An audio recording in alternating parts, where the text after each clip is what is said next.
Boa tarde, bem-vindos a mais um Direto da Redação. Hoje a gente recebe aqui o juiz Jorge Luiz Souto Maior, juiz do trabalho e professor da Faculdade de Direito da Universidade de São Paulo. E também temos aqui convidado o Breno Tardelli, que é editor do Justificando, um site parceiro da Carta Capital. Antes de eu entrar logo no assunto da terceirização, eu queria pedir desculpas aqui só para fazer um rápido propaganda do novo projeto editorial da Carta Capital. Quem não sabe, semana passada a gente lançou um novo layout do site e novas possibilidades de assinatura e de contribuição para o projeto editorial da Carta Capital. Quem quiser saber um pouco mais, pode acessar o site socio.cartacapital.com.br. Eu vou repetir, socio.cartacapital.com.br. Boa tarde, professor Souto Maior. Obrigado por ter aceitado nosso convite. E eu vou começar assim pela pergunta mais genérica. Quais são as consequências para o trabalhador do projeto aprovado ontem à noite no Congresso? Eu queria, antes de responder essa pergunta, deixar claro para todos que estão, todas e todos que estão ouvindo, a dificuldade que eu tive, exatamente motivado pelo seu convite feito ontem, de vir aqui, a dificuldade que eu tive de ler o projeto que foi aprovado, de ter conhecimento do seu teor. É um projeto de 98, que voltou a tramitar semana passada, sem muito preparo, e que já nessa semana foi votado um projeto que a gente não... O texto do projeto, semana passada eu procurei, você não encontra nem na internet. Você não tem acesso concreto ao texto daquilo que foi votado ontem no Congresso Nacional. Já era alguma coisa que estava fora do domínio público. Inclusive, assim, com contato com juízes, professores, advogados ligados à área trabalhista, ninguém conhecia mais o projeto porque ele foi alterado por vários substitutivos, essa coisa toda. Então, o que foi votado ontem dessa forma é alguma coisa que fugia do domínio, do conhecimento das pessoas da própria área, o que reflete um pouco da falência democrática que nós estamos passando. Seria o caso até de perguntar para muitos deputados ou deputadas que votaram ontem se eles conhecem o texto que efetivamente votaram. E com muito esforço, hoje eu consegui, primeiro fui entrevistado hoje cedo também, eu falei, a única coisa que eu sei é que saiu nos jornais. Os jornais apontam algumas mudanças aqui ou ali, mas a gente, para fazer uma análise mais, digamos, técnica, jurídica, precisa ter o texto na mão, aquela agora que pretende ser a lei que regula a terceirização.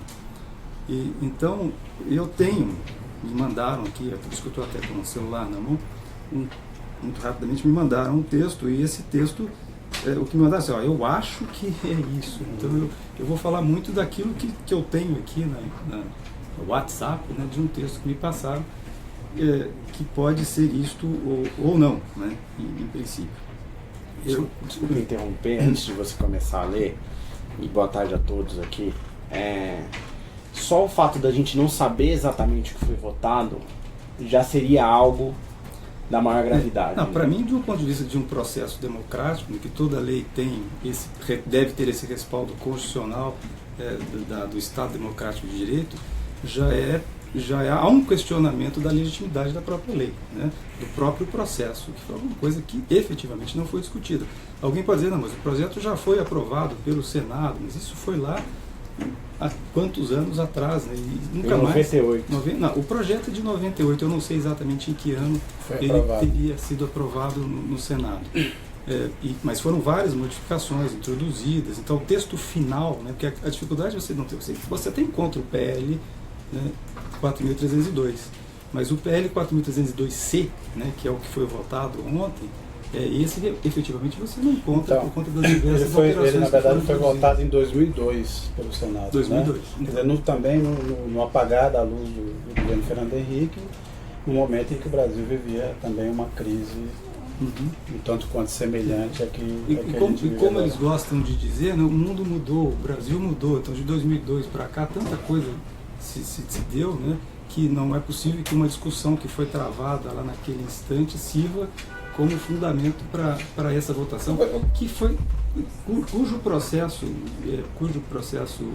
legislativo foi completamente superado por meio das discussões, houve discussão, houve debate. Agora o senhor acha que isso aconteceu porque, já que o próprio governo tinha um projeto, defendia um projeto que estava em tramitação, né, apresentado pelo então deputado Eduardo Cunha, por que desengavetar este projeto específico? Quer dizer, o senhor acha que isso aconteceu? Uma estratégia política, né, de considerar que, como já tinha uma aprovação no Senado, que seria mais simples, né, você simplesmente aprová-lo na Câmara, né, e daí já se torna o processo, se torna lei, né, e sem a necessidade de retomar toda a discussão que o outro PLC 30 no Senado está gerando, né, na medida em que o relator é o Paulo Paim, e estão fazendo várias comissões, vários debates em diversos estados a respeito dessa questão, e como a democracia para essas pessoas que estão lá comandando, para essas pessoas não, exatamente, né, para o atual comandante do Congresso Nacional, da Câmara dos Deputados,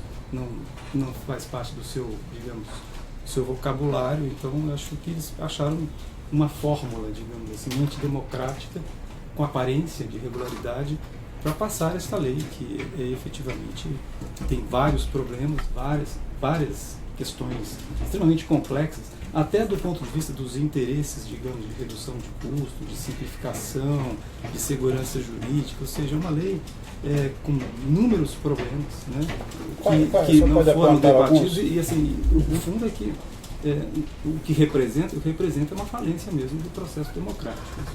Quais são os pontos aí que o senhor acha mais complicados dessa lei? Então, verificando aqui, né, no que eu tenho, o que essa lei ela trata, por exemplo, que fechou aqui.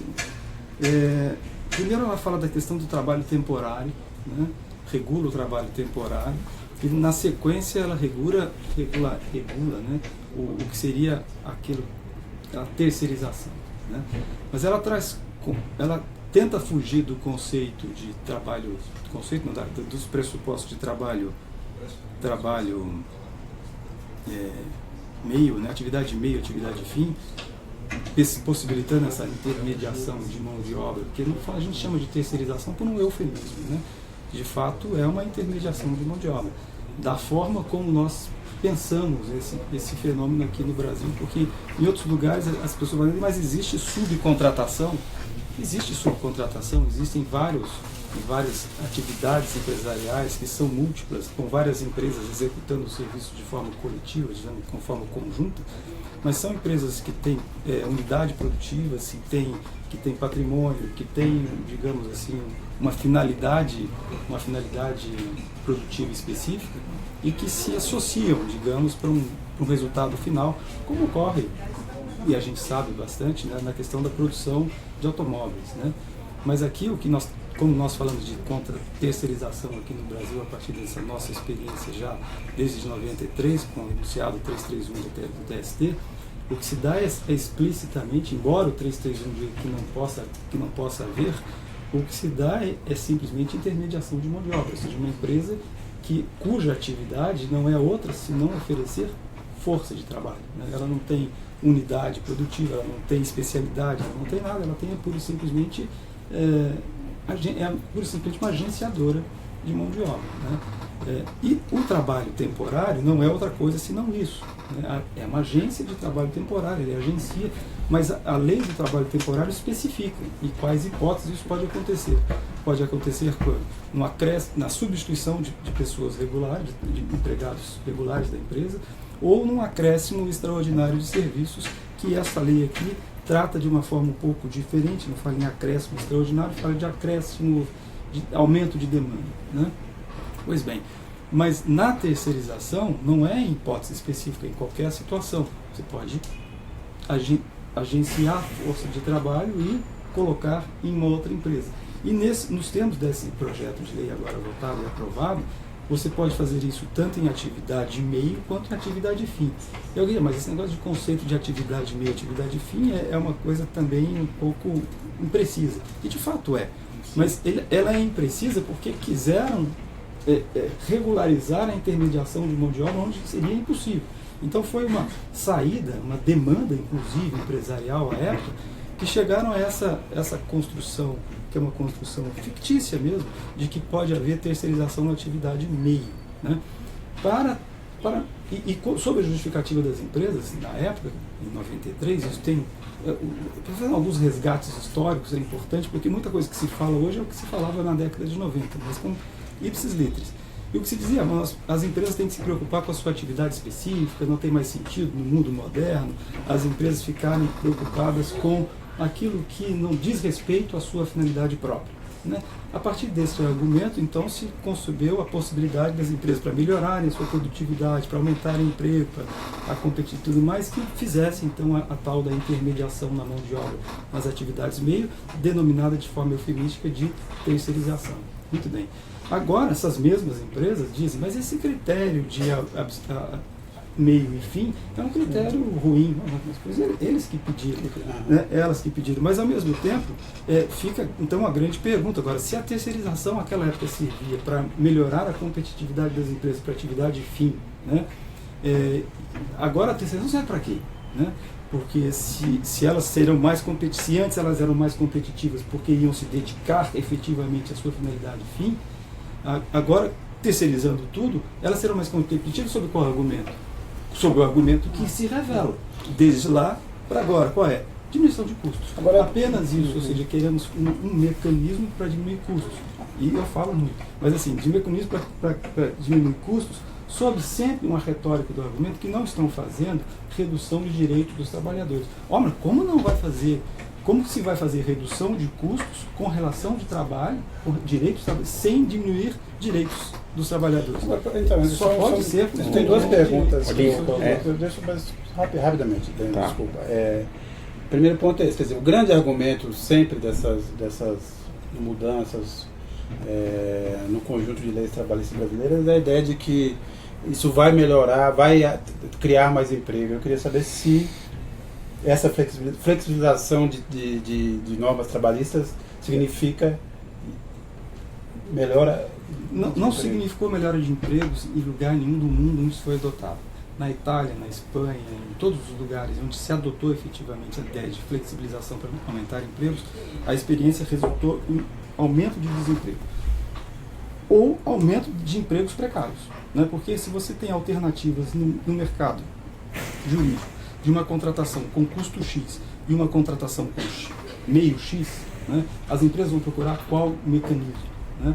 A de menos custo. Se elas procuram de menos custo, essas pessoas com trabalho precário vão ocupar qual espaço? Está precisando de um o espaço que era dedicado aos trabalhadores efetivos, no custo integral. Isso aconteceu com todas as experiências já vivenciadas no Brasil desde 1967. Eu acho muito engraçado isso quando eles falam em modernidade e dão exemplos de outros países, inclusive, onde houve flexibilização e tal. Primeiro aspecto. Nesse tema, flexibilização das relações de trabalho, né, o Brasil dá aula para o resto do mundo. Né? Ninguém vai aprender experiências de flexibilização como trazer para o Brasil, porque nós já fizemos todas.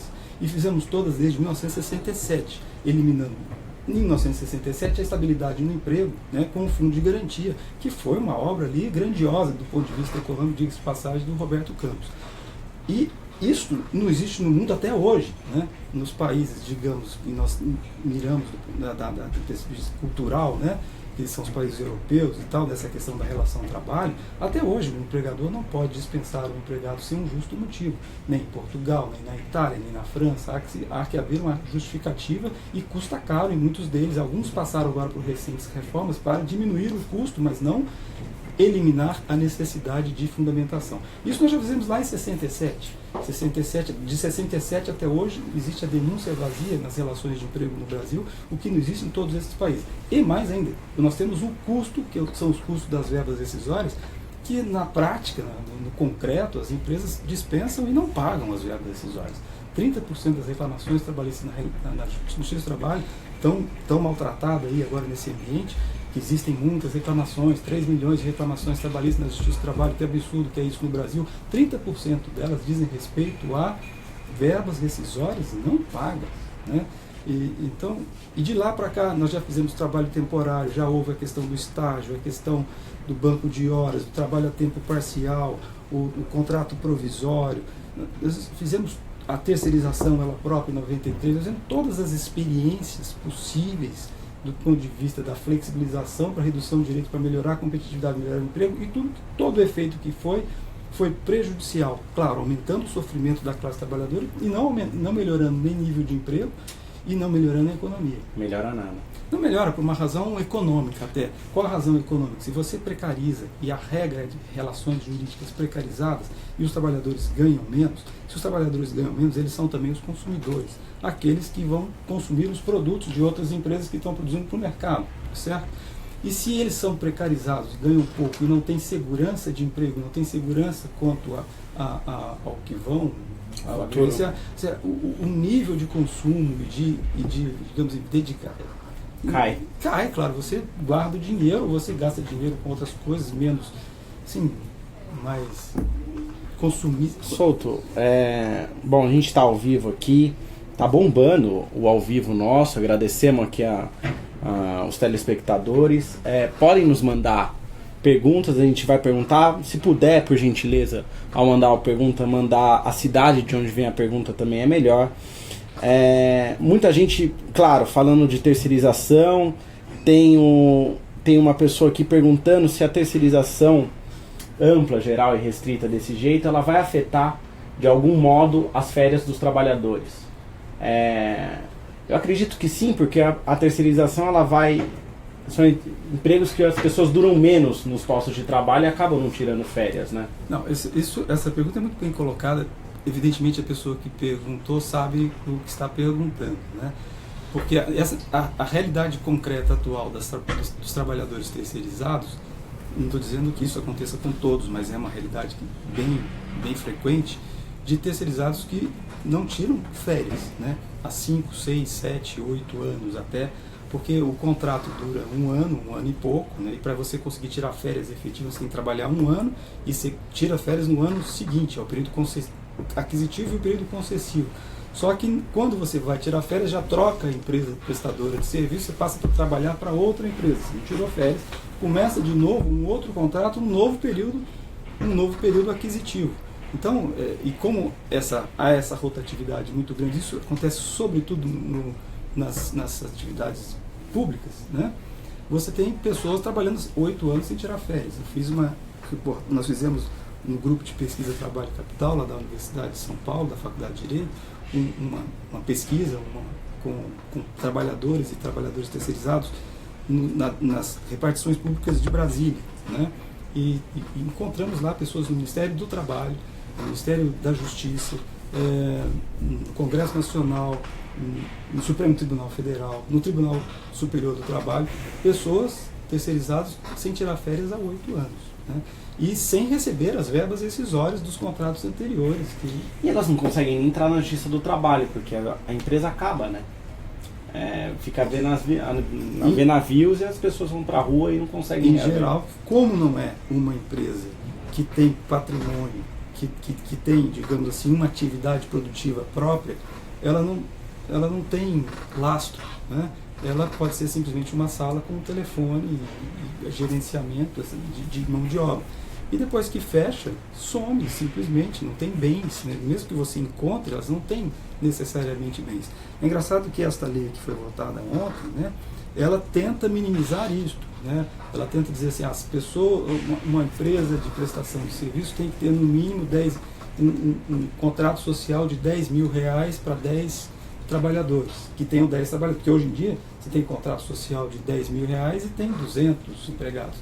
Mas mesmo assim, R$10 mil de contrato social para 10 trabalhadores, percebam, está se pressupondo que não vai ganhar nem o próprio salário, né? Porque o salário mínimo está quase R$1.000, em muitos lugares mais que R$1.000. Professor Sotomayor, esse debate sobre reforma trabalhista, a gente estava conversando um pouco antes sobre isso, sempre aparece em momentos de crise, né?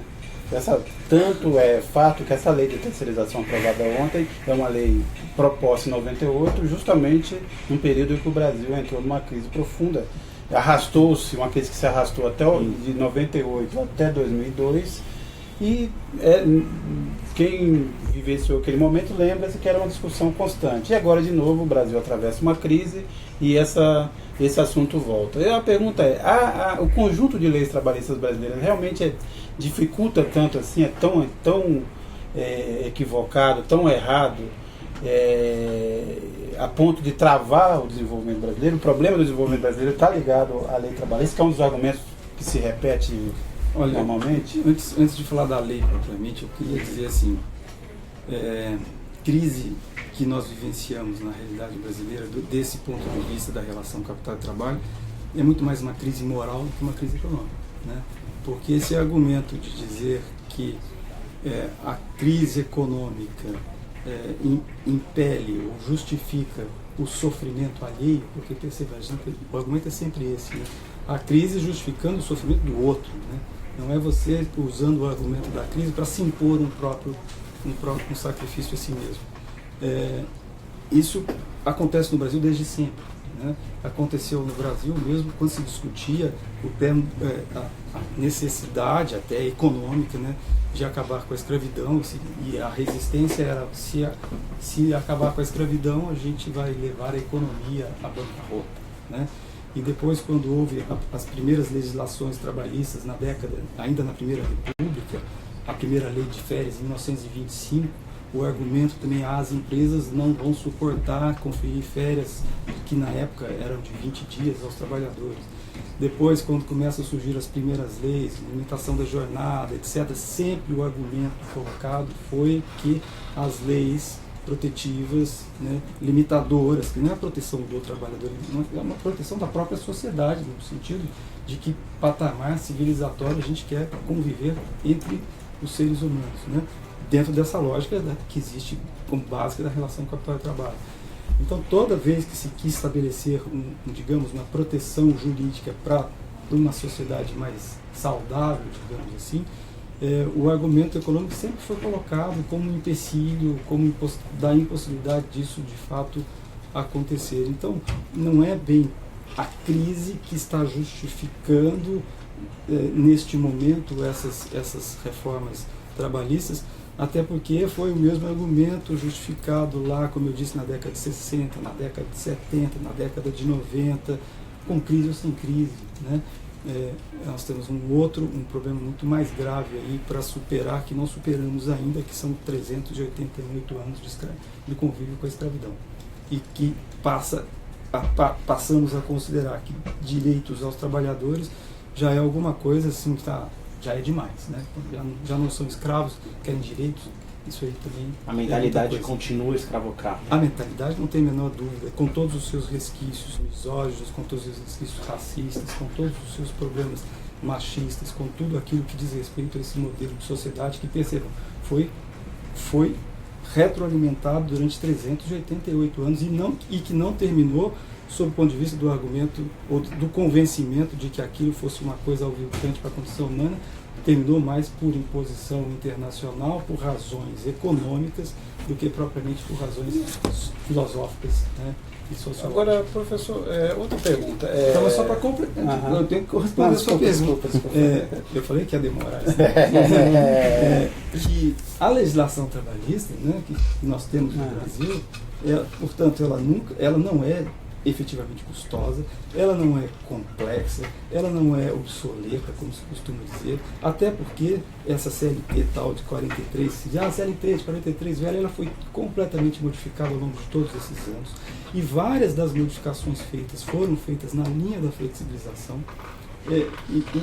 O efeito disso na realidade efetiva brasileira é do baixíssimo custo do trabalho. O Brasil tem um dos menores custos do trabalho, um dos menores custos do ponto de vista do salário mínimo, então não tem mais como rebaixar isso, já fizemos toda essa experiência, e esse argumento agora, vamos rebaixar mais, assim, chegou ao ponto mesmo de ter que haver uma reação, e ainda bem que está havendo essa reação muito grande da sociedade, porque chegamos ao ponto agora, também não, agora quero o quê?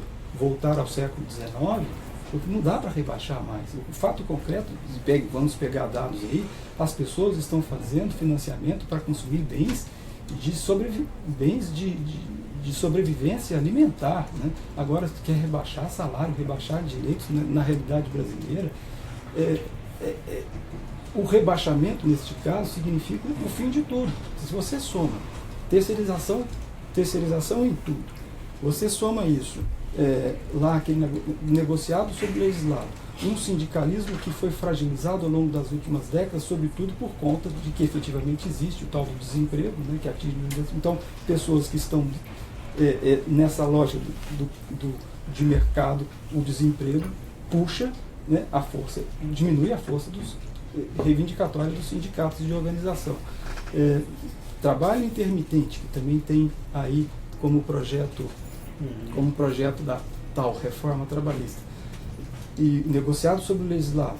Você soma tudo isso, o que você vai ter na sequência é pessoas vendendo força de trabalho do ponto de vista da concorrência entre os trabalhos, vendendo pelo menor preço, né? Ou seja, tempos modernos, voltar ao século XIX, e é extinção plena dos direitos trabalhistas, não é reforma, né? O que está havendo é eliminação mesmo. Aí você fala, mas isso é panfletário, não vai acontecer, porque ontem nós fui na Câmara dos Deputados, e muitos deputados, das deputadas, não vamos, nós estamos preocupados com os direitos dos trabalhadores, todo mundo reconhece a importância dos direitos dos trabalhadores, todo mundo diz isso. Imagina se não tivesse preocupado. Mas na realidade efetiva o que está se fazendo é a eliminação plena, né? Ao fim dessa agora, em prejuízo de todo mundo, não é em prejuízo só dos trabalhadores, por certo, o sofrimento deles aumenta nessa lógica, mas em prejuízo da economia, em prejuízo do pequeno e do médio empregador, porque essas regras de flexibilização, elas favorecem sobretudo ao grande capital. E o grande capital trata o pequeno e médio empregador, porque o pequeno e médio empregador depende do grande capital, ele não tem produtividade própria, né? Então ele vai se relacionar com um ente ainda mais protegido pelo sistema jurídico. Então é uma bancarrota geral. E daqui a pouco, assim, a questão é, daqui a 5 anos, verificando que a economia não melhorou, que o desemprego aumentou, que o sofrimento... Vamos propor nova reforma trabalhista. De novo? Aí vai ser o quê? Assume logo, então vamos fazer trabalho escravo. Não, trabalho escravo não dá, porque custa muito, porque o trabalhador escravo tem que comer, tem que alimentar. Tem que dormir, eu vou ter que gastar com isso. Então a gente tem que inventar uma escravidão pós-moderna, que é o trabalhador é escravo e se vira para sobreviver, né? Agora vamos chegar a esse ponto, porque a linha de raciocínio dessas pessoas, né, que faz até, sei lá, economistas em Harvard, sei lá onde eles fazem, onde eles aprenderam isso, mas a linha de raciocínio deles, se adotada, né, se a linha de raciocínio estiver certa, o caminho é esse. O caminho não é outro. Então, mas não é isso que nós estamos fazendo, então vamos fazer o que é para fazer, né, e reverter essa lógica. Agora, professor, só para lembrar que a gente viveu um período recentíssimo, de desemprego muito baixo, né? Na verdade chegou a faltar mão de obra em alguns setores. Se discutiu no Brasil aquela ideia de uma taxa de 4,5 e tal. Não, para justificar, ou pelo menos para argumentar aqui que se as regras trabalhistas brasileiras fossem tão complexas, talvez não tivesse chegado nesse ponto. Tem que se minimizar um pouco também essas digamos assim, a mim me parece, essas benesses do tal momento que nós vivemos de 2002 até 2015, que não inibem, digamos, o problema que nós estamos passando aqui, atual, que é do desmonte total e de falência democrática explícita. Mas assim, isso não nos confere autoridade, pelo menos eu penso do ponto de vista de alguém que estuda isso a longa data, a verificar esse período do ponto de vista da classe trabalhadora, esse período de 2002 a 2016, como um período também grandioso da história do país, né? Não houve, por certo, o desemprego não estava tão alto, mas a gente não pode esquecer que nós começamos esse período de 2002 com 4 milhões de terceirizados e terminamos com 12 milhões de terceirizados, né? Então houve um aumento da precarização do trabalho em grande nível, né? A questão dos incentivos sociais é importante e tudo mais, e foi importante, mas sempre na perspectiva de alimentar nas pessoas uma lógica de consumo, né? Favorecendo de novo ao capital, quer dizer, do ponto de vista das questões de base mesmo, sociais mesmo, muita coisa ficou, para a classe trabalhadora ficou, digamos assim, ainda a desejar, né? E as regras de flexibilização da década de 90, especialmente frisado, todas elas, né? O banco de horas, que eu falei inicialmente, né? Que é um problema enorme para a classe trabalhadora, você não sabe se vai trabalhar, que horas vai trabalhar, e é mecanismo de furto, porque os cartões de ponto são inteligíveis, né?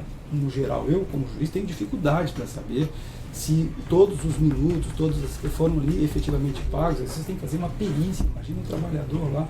Então, o banco de horas é um problema terrível. A lei de recuperação judicial, também a lei de recuperação judicial de 2015, 2005, não podemos esquecer disso. A lei do pleno emprego, né? Nós temos vários problemas que foram para a classe trabalhadora também nesse período de 2002 e 2016, e toda a legislação prévia, toda a legislação não foi revertida, né? Ela continuou valendo nesse período posterior. Então, eles falam assim, bom, quem fez foi o governo neoliberal do FHC. Tá, quem fez? Mas os governos petistas também mantiveram a mesma regulamentação. Não foi nada derrubado. Inclusive o ponto principal, né? Que é o ponto da regulamentação do artigo 7º da Constituição Federal, o inciso 1º, que garante aos trabalhadores a proteção contra a dispensa arbitrária. Sendo que na década de 90, a Convenção 158 da OIT, que procura regular isso, chegou a ser ratificada e depois denunciada por pressão da Fiesp, e logo na sequência não voltou mais. Quer dizer, e o Supremo não julga isso há quantos anos? Não, então, o Supremo há quantos anos, mas julga um monte de outra coisa. E mais ainda, né, a questão do direito de greve, né, que nesse período também, aí, do período que nós estamos, ao qual se referiu, não foi reconhecido o direito de greve até hoje. Os trabalhadores não têm efetivamente direito de greve, não conseguem exercer direito de greve sem intervenção paternalista do Estado em favor do capital e sem a intervenção de polícia militar, né? Sem interditos proibitórios, ou seja, a força policial e a intervenção do Estado paternalista, que é o grande empregador, não queremos negociar livremente, os trabalhadores são maiores, capazes, não são mais tadinhos, vamos negociar com os trabalhadores. Mas quando os trabalhadores fazem greve, o que eles fazem?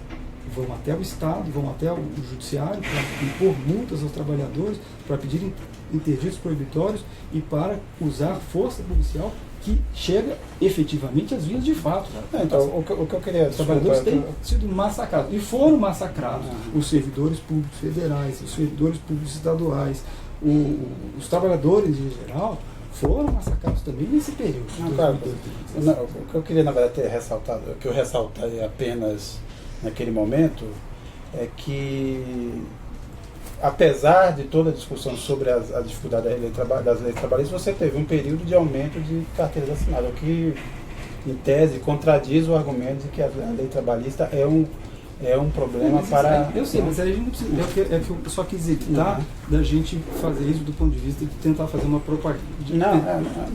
Partidarizar o debate. Para mim é uma coisa muito mais importante. Não estou aqui pensando nisso. Porque nem precisamos ir tão longe. Porque se 2015, 2016, essa discussão já estava posta, né? Em 2015. E em 2016, agora, que pega, eu fiz isso, tem isso escrito em um artigo, né? As empresas falando da crise, essa tal da crise, que vai acabar. Eu peguei todos os balanços de todas essas empresas, das principais empresas, porque são SA, elas têm que divulgar o balanço.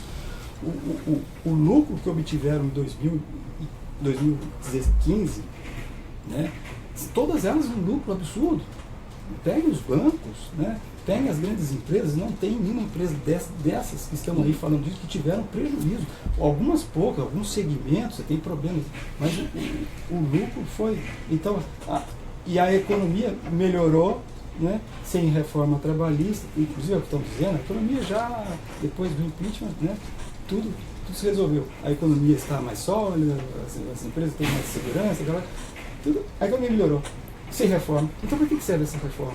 Porque não é de crise econômica. Nós não estamos falando de economia, nós estamos falando de um problema cultural muito grave e que nós não conseguimos romper se nós não tratarmos dele. Se a gente ficar nos disfarces, nos disfarces que eles nos propõem, que são a discussão econômica, né? não há preocupação, sabe? E sempre uma inversão da realidade, porque nós estamos preocupados com os terceirizados, nós estamos preocupados com os desempregados. Não estão, não, porque o sofrimento que a classe trabalhadora tem sido submetida no Brasil ao longo dos 517 anos de história, e submetido não só a um sofrimento diário, cotidiano, mas também à repressão e à opressão, disso ninguém quer romper isso. São os escravocratas. Souto, a gente está aqui com várias perguntas da galera da internet. Continue mandando, a gente continua mantendo um bom nível, né? Tá bombando aqui de acesso. Mais de 1.000.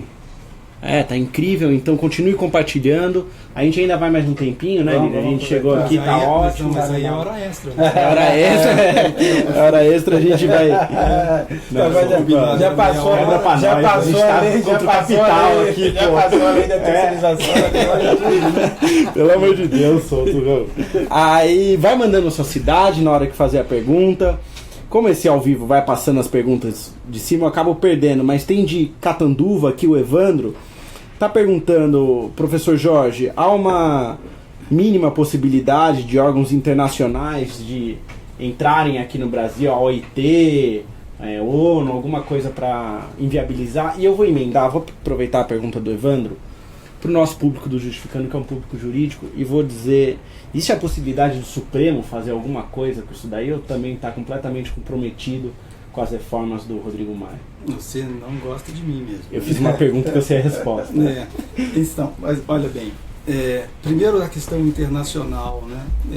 Quando a gente estava lá em 2013, que eu estava junto nesses movimentos de 2013, e sobretudo acompanhando o movimento estudantil mais diretamente, e toda a repressão que sofremos, né? Aqui na Avenida Paulista, lá no Lago da Batata, ou seja, um negócio na Praça Roosevelt.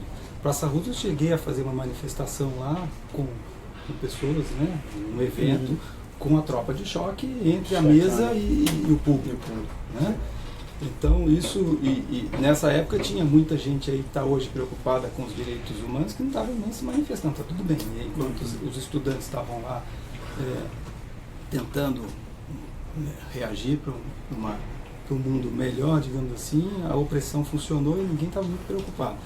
Pois bem, mas nessa época houve muita mobilização em todos os lugares, muita gente, e aí surgiu a questão, precisamos recorrer aos institutos internacionais, etc. Eu falei assim, olha, a gente precisa conseguir resolver os nossos próprios problemas, porque a gente é contra o imperialismo, né? A gente é contra, digamos, que determine o que a gente vai fazer dos nossos destinos. A gente tem que conseguir esforçar e vivenciar a democracia, vivenciar as nossas potencialidades democráticas, todas elas, e esse aqui é um grande mecanismo para isso, inclusive, de difusão, para que a gente consiga resolver os nossos próprios problemas, que não são poucos, né? São muitos, mas que a gente os enfrente com as nossas próprias forças, porque senão a gente abre mão da nossa soberania, abre mão daquilo que a gente considera importante, que é preservar a nossa própria capacidade de não ser comandado, né, por alguém. O que não evita, claro, esses mecanismos internacionais existem inclusive para isso, e que a gente, se for o caso, até institucionalmente recorra a eles, mas eu acho que esse não é o nosso caminho, né? E do ponto de vista da OIT, aí diretamente pensada, né, a OIT é um mecanismo que deixou de ser aquilo que era historicamente, né? Foi e hoje em dia é uma instituição burocratizada, né, para dizer assim, de uma forma mais educada, que não, de fato não tem essa força, não tem essa influência, porque o que a OIT não é um órgão de intervenção, a OIT, desde quando foi criada, inclusive é um órgão de convencimento, né?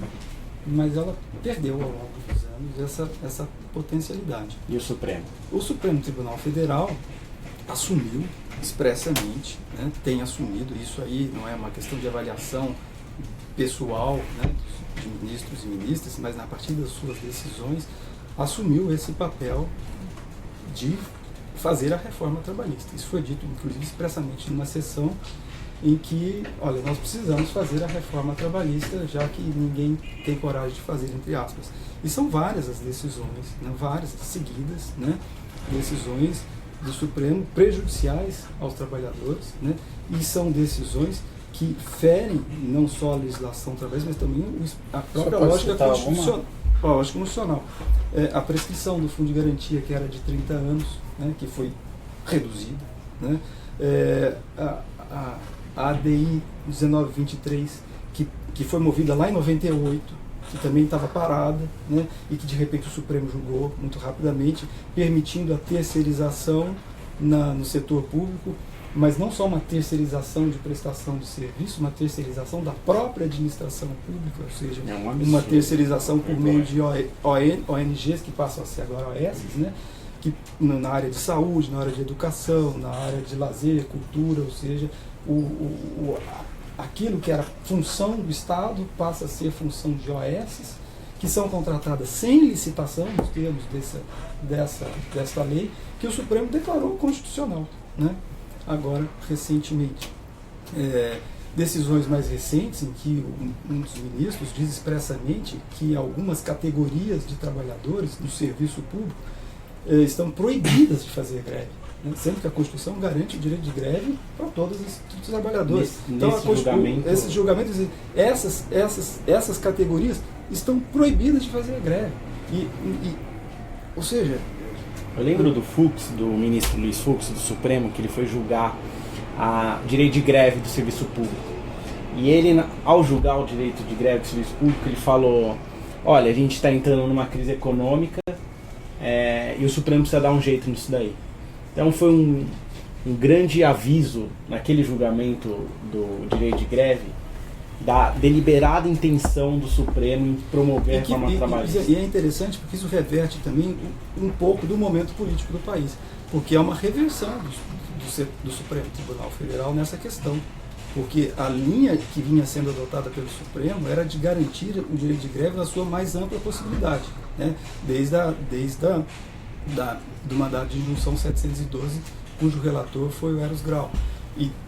Então, várias decisões que impediam o corte de ponto, né, dos professores no Rio de Janeiro, várias decisões que foram proferidas pelo ministro Joaquim Barbosa, o ministro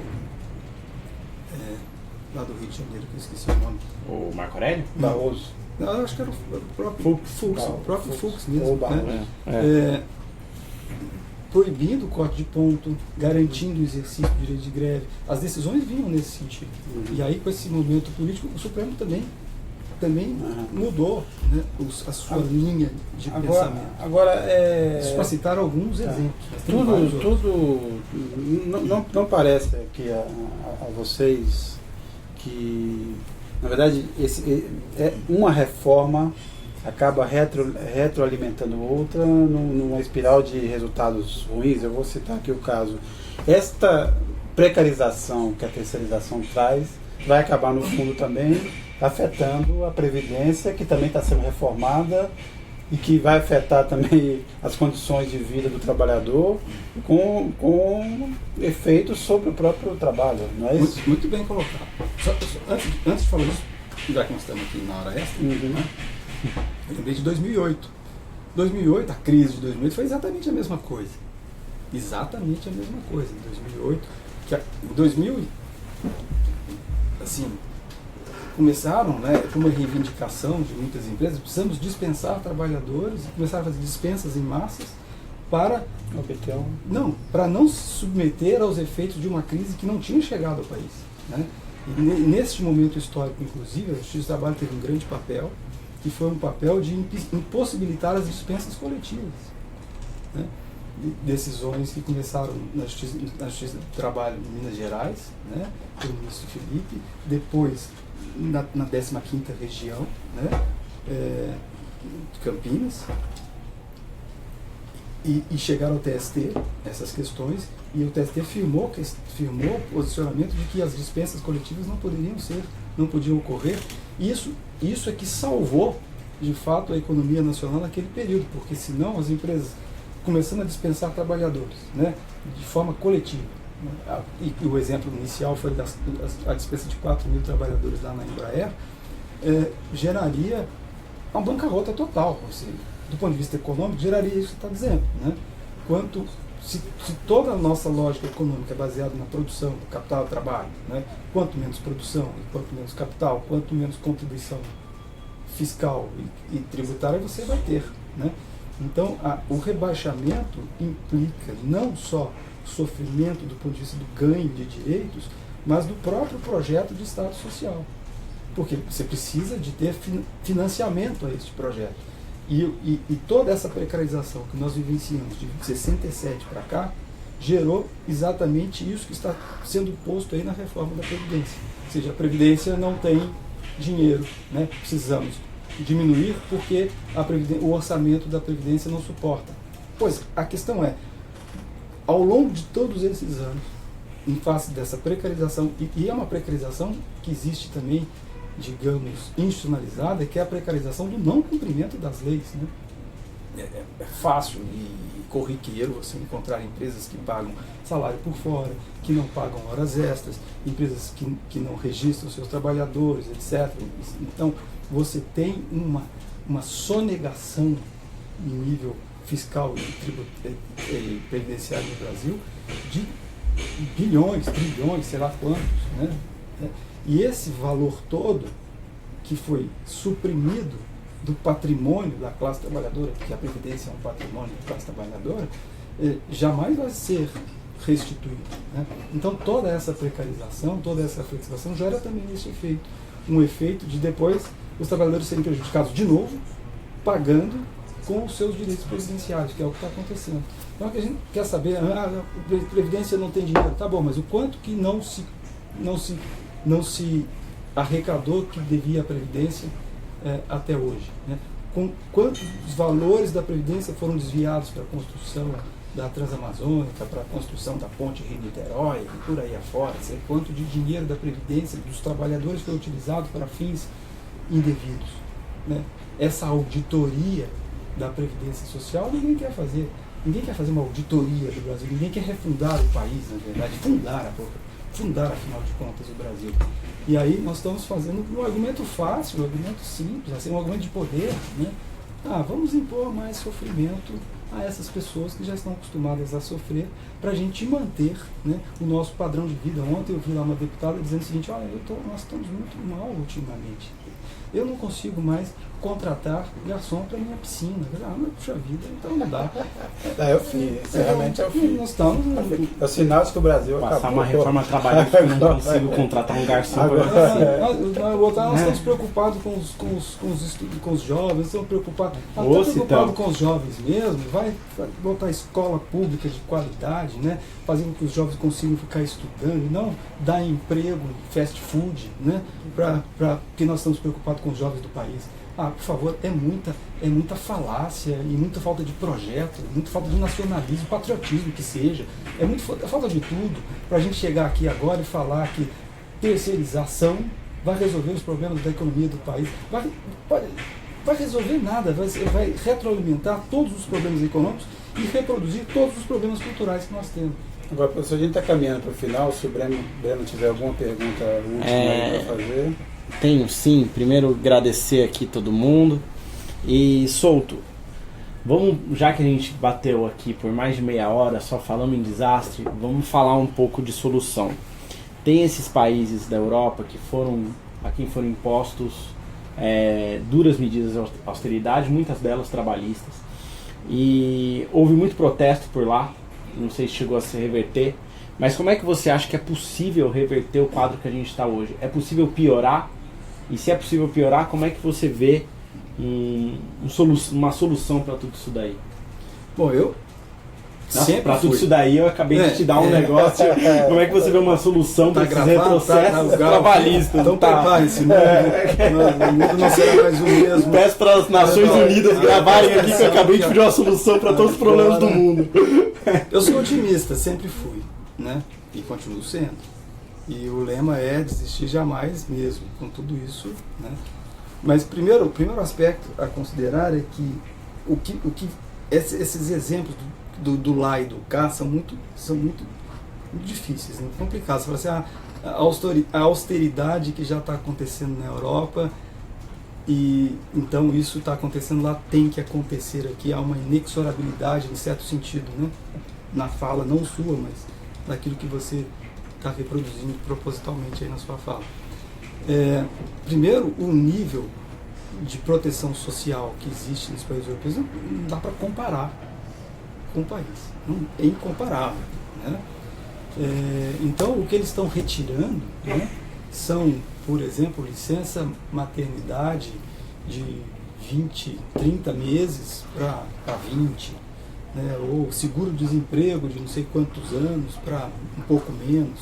Não está nesse nível. Nós estamos no nível mais baixo possível de proteção social, né, e daquilo que se reverte da proteção social em termos de escola pública, de saúde pública, de transporte público. Ou seja, nós estamos num nível muito, muito abaixo para a gente falar que a gente tem que seguir a mesma austeridade vivenciada pela Europa. Além disso, quer dizer, quem produz aqui no Brasil, efetivamente, são as empresas europeias, são as empresas americanas, né? E extraindo trabalho e, consequentemente, valor, né? Capital, para sustentar exatamente esses modelos que não são autossustentáveis. Eles são sustentáveis na medida da exploração que fazem no capital dependente, né? Alguém cita exemplos para mim, mas você veja bem, o capitalismo é ótimo, o capitalismo funciona na Dinamarca, funciona na Suécia. Vamos, cara, mas o tamanho da Dinamarca, o tamanho da Suécia, vê o que é aquilo e vai ver o seguinte, esse é um desafio que fica aqui lançado. Pegue na internet, quais são as empresas suecas que atuam no Brasil, vocês vão cair de costas, né? São grandes, enormes empresas, né, atuando no Brasil, que estão aqui reivindicando terceirização, que não tem lá no mesmo nível, o nível de salário é outro, porque elas estão fazendo o quê? Explorando o trabalho aqui para sustentar o bem-estar social europeu. Então, quem sustenta o bem-estar social europeu é a periferia do capital. Agora, a periferia do capital quer rebaixar ainda mais, quer dizer, isso é uma coisa sem sentido, entendeu? Desse ponto de vista comparativo. Solução: entender isso, primeira coisa, né? Entender o mundo, entender como funcionam as coisas, entender como de fato funciona o capitalismo, né? O que nós vivenciamos, entender os seus limites, e entender até, do meu ponto de vista, e aí qual a solução para o mundo, entender até que o capitalismo não é um modelo que sempre existiu, né? Que não é um modelo que nós estamos condenados a conviver com ele, sobretudo quando ele chega explicitamente e diz, que é o que está fazendo agora, pelo menos por intermédio daqueles que estão, né, reproduzindo a lógica do capital, que não tem condição de manter empregos dignos, que só tem condições de manter empregos para as pessoas no nível rebaixado, ou é isso, ou é pior que isso.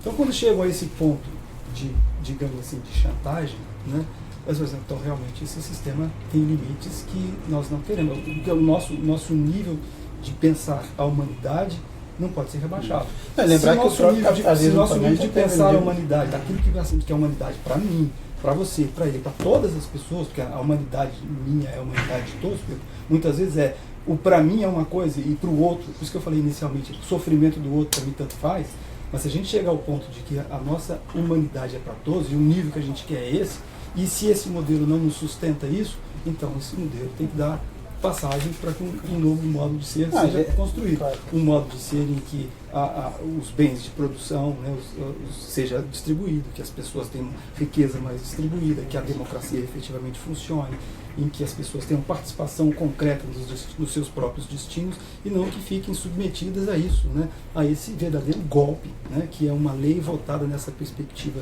completamente que atende um determinado interesse, sem nenhuma discussão, e que de repente aí chega a televisão. Agora o que muda na vida do trabalhador? Agora o que muda? Como assim? Vai mudar tudo? Eu nem sabia, nem estou participando, os trabalhadores não participaram disso, não foram consultados, quem foi lá de ouvir os terceirizados, efetivamente, saber o que eles pensam, só ouvem assim, ó, ou é isso ou é pior, né? Aí o sujeito fala, claro, tudo bem, isso, né? Pior, você não pode. Agora, pergunta para ele se ele quer melhor, né? Ó, você quer melhor? Você quer uma vida melhor? Você, não, é claro que eu quero, né? Então é atrás disso que a gente tem que ir, né? Agora, o desafio não é fácil, mas o nosso desafio é enfrentar nossa saída é enfrentar esse desafio. Nossa saída não pode ser se submeter à inexorabilidade de um mundo perverso como nós vivemos. Claro, e lembrar também que o próprio capitalismo se modificou, nós vivemos um outro momento, é o neoliberalismo, é uma globalização que mudou também a própria característica do capitalismo, e que o capitalismo não, teve outros momentos também que não foram tão cruéis ou tão, né? Quer dizer, só para lembrar que o sistema em si também é diferente. Eu agradeço aqui, a gente estava aqui no ritmo já da aprovação da terceirização e passamos bastante do tempo, espero que vocês tenham gostado, agradeço muitíssimo a presença do Jorge Luiz Souto Maior, juiz de trabalho, professor da Faculdade de Direito da Universidade de São Paulo, agradeço também ao Breno Tardelli, que não é parente do atacante Diego Tardelli. Você estaria bem. Editor do Justificando, um site que você deve acompanhar, parceiro de Carta Capital. Mais uma vez, obrigado, e acompanhe as nossas transmissões ao vivo, que a gente vai fazer mais, e de acordo também com a demanda dos nossos internautas. Boa tarde. Falou.